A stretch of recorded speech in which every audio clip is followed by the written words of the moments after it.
सभी दर्शकों को नमस्कार। जय श्री कृष्णा, प्रणाम।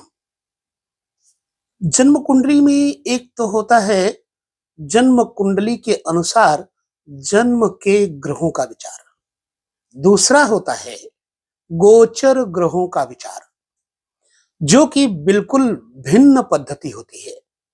अब हम उस गोचर विचार को जब जान लेते हैं तो उसके अनुसार हमें तात्कालिक ग्रहों का फलादेश पता लग जाता है। इससे पहले हमने आपको जन्म कुंडली में चंद्रमा से चंद्रमा का गोचर, मंगल से मंगल का गोचर और आज की जन्म कुंडली का वीडियो जो है वो चंद्रमा में बुध का गोचर परिणाम बताएगा। इसके लिए हम आपको बाकायदे चार्ट पर समझाने का प्रयास करेंगे। यदि आपको ज्योतिष में रुचि है तो इस गोचर ग्रह की पद्धति को आइए हम समझते हैं, जो कि बिल्कुल विलक्षण है। यदि आप इसे समझ लेते हैं तो आपको अपने ग्रह गोचर का फलादेश स्वयं से निकालने की तरकीब आ जाएगी।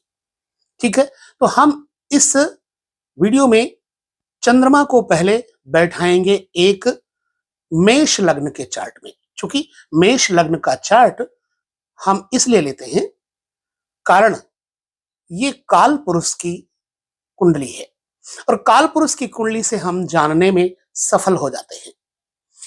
बाकी आपकी जन्म कुंडली में जहां चंद्रमा बैठा है उस चंद्रमा से बुध, उसके साथ में विचार आपने करना है। मान लीजिए आपकी वृष राशि है तो वृष राशि 2 नंबर जो है उसी को मूलतः आपने लेना है।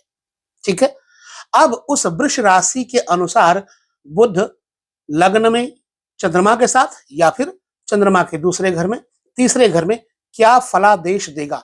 ये बिल्कुल पद्धति बहुत पुरानी है लेकिन आपको शायद जानने में कुछ नई लगे, तो इस नई पद्धति को आप मत समझिएगा।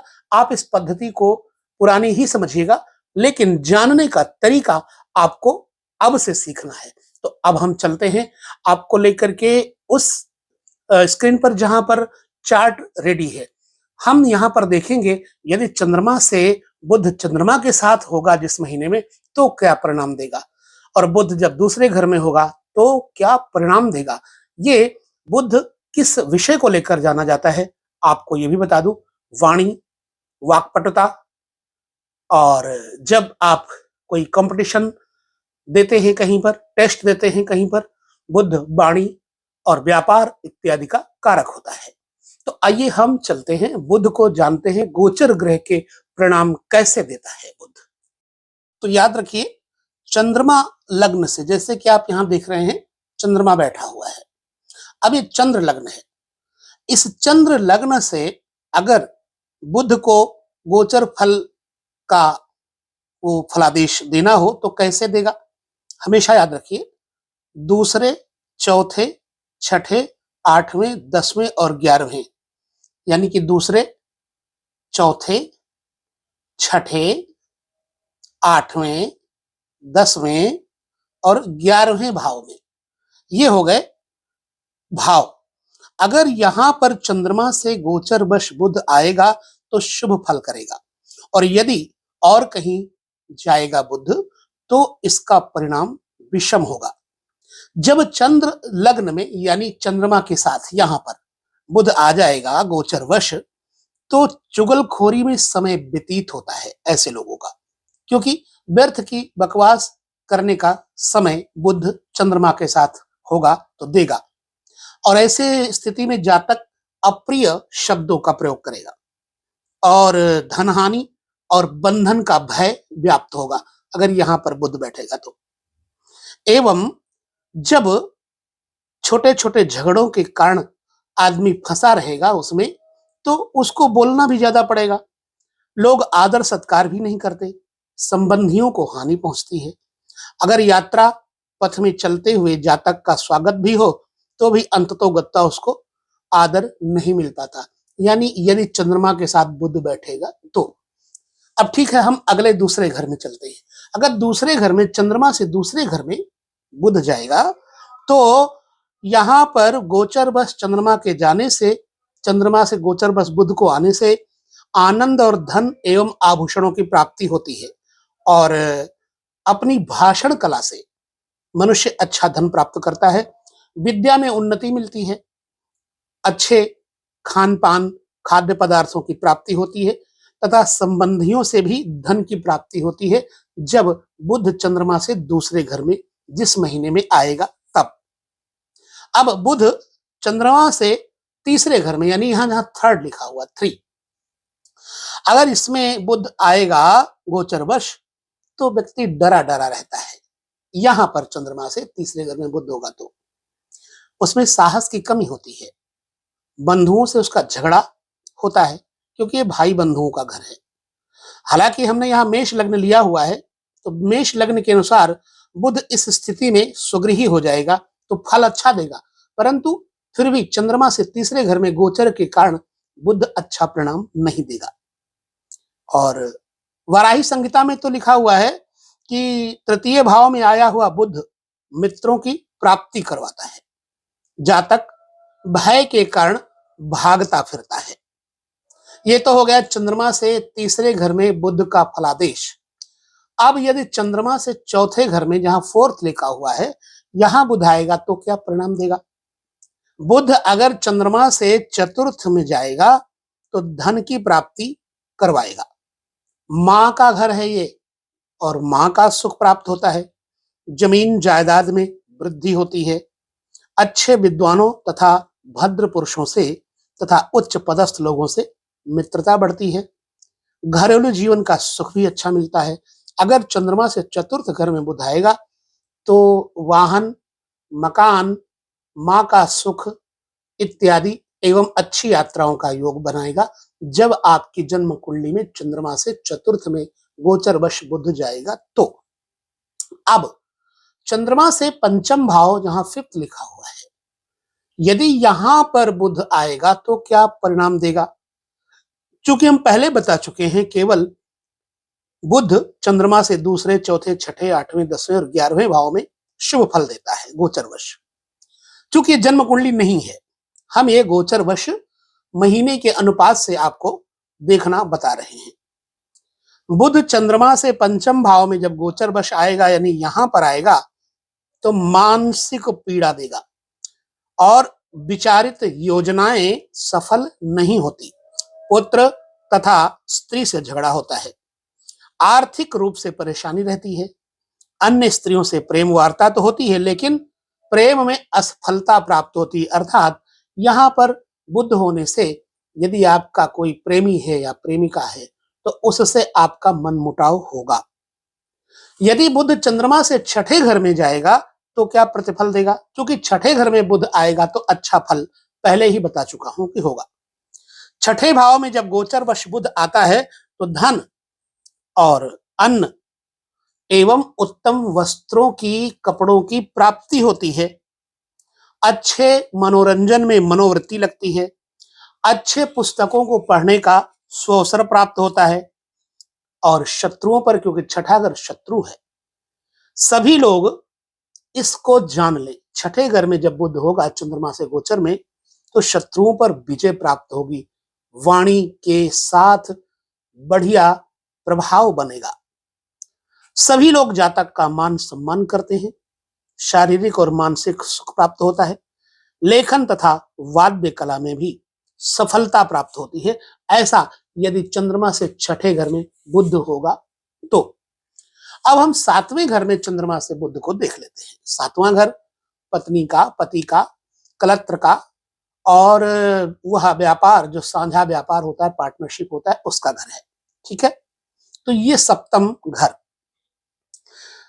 बुध जब सातवें घर में आएगा तो शरीर जो है ना विशेष तौर से निस्तेज कर देगा और पीड़ा युक्त बना देगा, स्त्री आदि से विषाद रहेगा, मित्रों तथा संबंधियों से भी अनबन रहती है, राज्य की ओर से भय रहता है तथा धन का नाश होता है, यात्रा तथा व्यवसाय द्वारा लाभ नहीं होता है और मनुष्य चिंताओं में ग्रस्त रहता है। ऐसा बुध यदि चंद्रमा से गोचर में आएगा सातवें तो। मैं पहले कह चुका हूं कि जन्म कुंडली नहीं है, जन्म कुंडली से बिल्कुल विपरीत अवस्था में इसका फलादेश देखा जाएगा। यदि बुध चंद्रमा से अष्टम स्थान आएगा तो अष्टम स्थान वैसे मृत्यु का स्थान है, तो यहां पर जब बुध आएगा तो धन का लाभ और पुत्र का लाभ इत्यादि प्राप्त होता है, शत्रुओं पर विजय प्राप्त होती है, हर कार्य में सफलता से प्रसन्नता बढ़ती है, जातक की आर्थिक तथा सामाजिक स्थिति में बढ़ोतरी होती है जब बुध अष्टम आएगा चंद्रमा से गोचर में। तो बुध यदि चंद्रमा से नवम घर में आएगा गोचरवश तो खेद, संताप तथा हर कार्यों में विघ्न बाधाएं उपस्थित करेगा, यात्रा में असुविधा एवं हानि होती है, धन और मान की भी हानि होती है, संबंधियों तथा भाइयों से वैमनस्य रहता है, धर्म कार्य में शास्त्रीय बातों में छिद्रान्वेषण होता है, मतलब प्रपंच होता है। अब बुध चंद्रमा से अगर दसम भाव में जाएगा यदि यहां पर गोचरवश जिस महीने में, तो किसी नए पद की प्राप्ति की व्यवस्था बनेगी और शत्रुओं की पराजय का सुख मिलता है, व्यवसाय की वृद्धि होती है, जातक को मानसिक सुख शांति के साथ साथ गृहस्थ सुख भी प्राप्त होता है यदि बुध यहां पर चंद्रमा से बैठेंगे तो। मान सम्मान में वृद्धि और सफलता की प्राप्ति होती है, जातक भी जनहित के कार्यों में लगा रहता है।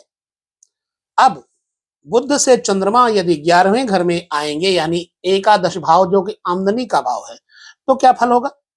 गोचरवश एकादश में जब गोचरवश बुध आएंगे तो स्वास्थ्य सुख और उत्तम लाभ इत्यादि की व्यवस्था होती है, संतान प्राप्ति की संभावना भी बनती है क्योंकि बुध संतान भाव को यहां से देखेंगे, तो संतान प्राप्ति की संभावना बनी रहती है, शुभ कार्यों में प्रवृत्ति बढ़ती है यदि चंद्रमा से 11वें घर में बुध होंगे तो। अब बुध यदि हुए 12वें चंद्रमा से जो 12 लिखा हुआ है, तो धन तथा सुख में बढ़ोतरी होती है, ऐसा कमा जो है ना कम ही देखा गया है क्योंकि द्वादश भाव में धन सुख ये बढ़ोतरी का योग बताते तो हैं, लेकिन मुझे लगता है कि यदि बुध यहां पर जाएंगे तो षष्ठेश और तृतीयेश होने के नाते भाई बंधुओं के कारण व्यय बढ़ेगा ना कि आमदनी बढ़ेगी, और चित्त में संताप एवं खान पान में अरुचि, भूख न लगना इत्यादि झगड़े झंझटों के कारण प्रायः सभी कार्यों में रुकावट होती है, शत्रुओं के द्वारा अपमान और पराजय की संभावना बनती है, स्वास्थ्य ठीक नहीं रहता, संबंधियों से अनबन रहती है तथा विद्या में विघ्न होता है। इस प्रकार से चंद्रमा से 12 घर तक बुध गोचरवश जिस महीने में आए तो ऐसा प्रतिफल बताया जाता है। तो गोचर का जो फलादेश है वो बिल्कुल विपरीत होता है जन्म कुंडली के, और इस विषय को पूर्णतः जानने के लिए हम अगले बृहस्पति के गोचर को भी देखेंगे, शुक्र के गोचर को भी देखेंगे, इसी प्रकार शनि राहु केतु के गोचर के फल को भी देखेंगे। अगर आपको वीडियो में जानकारी का कुछ भी रुचिकर विषय लगता है तो हमें कमेंट करके आप अवश्य बताएं। हम समय समय पर आपके साथ हर प्रकार से वीडियो देने का प्रयास भी कर रहे हैं ताकि हमारा सिद्धांत सार्थक हो।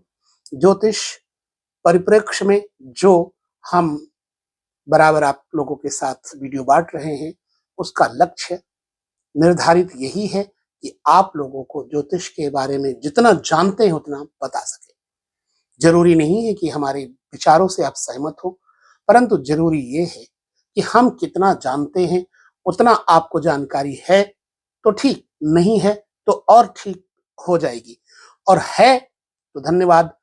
तो इसी वीडियो में यहां तक मैं यहीं तक चर्चा करके पुनः अगले वीडियो में चर्चा करेंगे।